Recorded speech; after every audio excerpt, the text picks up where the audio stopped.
هعمل بانيه في الاير فراير، وهديكي كده كام معلومه عشان ما تتصدميش في الاير فراير. مبدئيا كده هرص البانيه، وعايزه اقول لكم على حاجه، لو في قطعه محطوطه فوق قطع دي حاجه عاديه جدا، علشان خاطر كده كده الاير فراير بتقلي فوق وتحت، فالموضوع عادي جدا، هتطلع القطع كلها مقليه عادي لو حطيتيها فوق بعض. مش لازم خالص ان انتي تحطي على قد استيعاب الحله وبعد كده ترجعي تحطي تاني.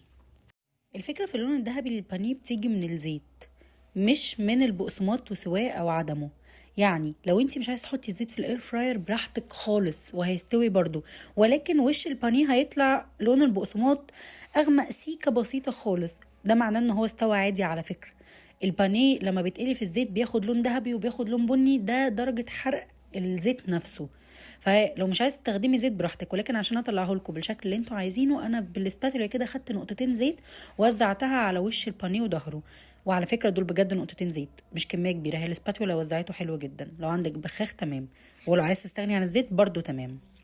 هحطها في الاير فراير على درجه حراره 200، ودي اهم حاجه. فانا قلي الفراخ هو هنا اللي بياخد 200، ولكن هي 20 دقيقة. فأنا بعد 10 دقايق كده فتحت لقيته بجد اخد لون حلو قوي قوي. وزي ما قلت لكم بصوا الحته دي عشان ما عليهاش زيت، انا كنت قاصده اسيبها علشان ما عليهاش زيت، البقسماط لونه زي ما هو، ولكن ده معناه انه استوى على فكره، مش مستويش. انا قلت برضو اديله كام دقيقه كمان كده، وفعلا بعد ما اخد 13 دقيقه طلعته.